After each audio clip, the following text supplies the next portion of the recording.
The diagnosis of autism spectrum disorder includes being under or overreactive to sensory input or having unusual interests in sensory aspects of the environment.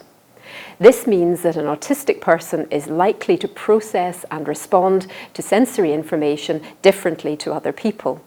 This can have a profound effect on all aspects of their life. Most people would say they have 5 senses: vision, hearing, taste, smell, and touch. We now recognize at least another 3. One is body position, which is drawn from sensors in our muscles, our joints, and where our body touches other things like the floor. A second is movement, which is mostly picked up by our vestibular system, especially the balance organs deep inside our ears. Thirdly, interoception, or our internal sensations, which can be incredibly powerful.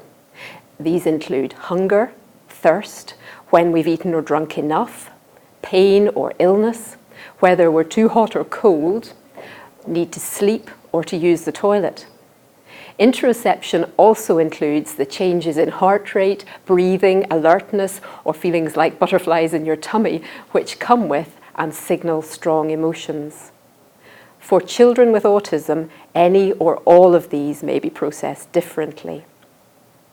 So how can this information help teachers and others support children with autism? Well, simply by recognizing how powerful these sensory influences are, we are taking an important first step towards helping a child to feel comfortable enough to learn. We are also more able to prevent, support, and manage meltdowns more effectively.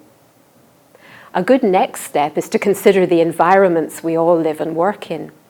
People with autism tell us that being in the busy social world can be really stressful and overwhelming for them.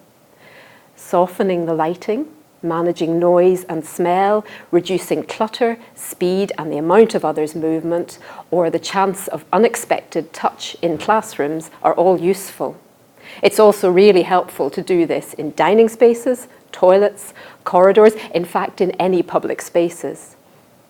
Many children with autism appreciate having a safe space of their design and choosing where they can retreat to regulate themselves. They may cope better with the sensory aspects of new places or experiences if introduced through photos, video, stories, just being able to talk about it, or visiting in advance, when it's quiet and when they're relaxed.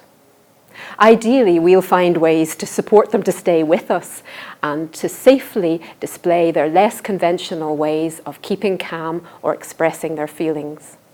Fidgeting, tapping, rocking, jumping, hugging, pushing or pulling actions, humming or shouting are all totally acceptable when you're dancing, singing, or watching or playing games. And recognizing this may help classmates or others to understand. Every child with autism is different, and putting extra time and effort into understanding and honouring their unique sensory preferences and needs does really pay off. Children with autism can flourish when activities they are asked to do tap into their sensory interests. For example, if a child is fascinated with water, well, why not teach concepts like number or colour through catching plastic fish in a tank? Learning activities can also honour their sensory needs. Class projects could be adapted, perhaps to allow a child with autism to be outdoors more, or to get the deep pressure touch they need from modelling with clay. It's essential to embed these desirable activities in personalised routines which are obvious to the child. We know children with autism find it hard to process language, so structure can be provided through a timetable they can see or touch, including objects, photos, or symbols. It's also important to remember that they may never notice or be able to tell others when sensations become uncomfortable, or, for example, if they need to drink, cool down, or to go to the toilet, and so on. So we must be vigilant and possibly even timetable these. Many autistic writers have so eloquently illustrated why we need to think about sensory differences. I love Temple Grandin's observations of how letting sand pour through her fingers or squeezing herself into a device she built finally stopped sounds from being painful and allowed her, for precious brief moments, to feel calm. She said, "The squeeze machine is not going to cure anybody, but it may help them to relax.